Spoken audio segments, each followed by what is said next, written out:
Minister Alex Cunningham. Thank you very much, Mr Speaker.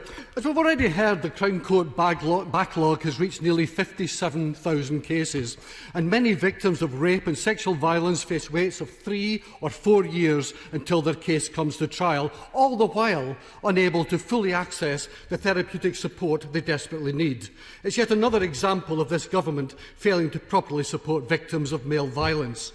Will the Minister finally listen to calls from the Victims Commissioner and urgently roll out Section 28 measures to all intimidated witnesses so that victims of these horrific sexual crimes can give evidence as soon as possible and relieve some of the burden of stress and anxiety they carry as they journey through our criminal justice system? Minister. Well, I do share the Shadow Minister's concern about rape prosecutions. There is a rape review currently underway, being worked on by the Police Minister and by the Lord Chancellor, that will be reporting very shortly. Much of the waits actually don't relate to the court system. It relates to time taken to collect evidence, disclosure issues, and the time taken to prosecute, which is why we're putting £85 million extra into the Crown Prosecution Service. He asked about Section 28.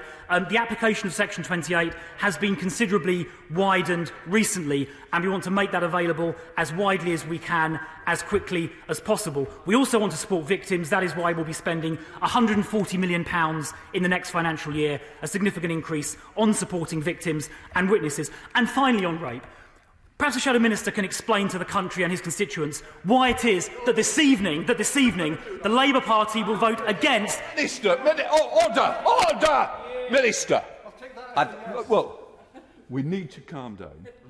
I'm not being funny. You're taking advantage of a situation. I don't expect that. It's no use looking at me in that way. Trying to score points at the end is not the way we need to do it. We need shorter answers to get through the questions as well. Right. A substantive question to the Minister. Thank you, Mr Speaker.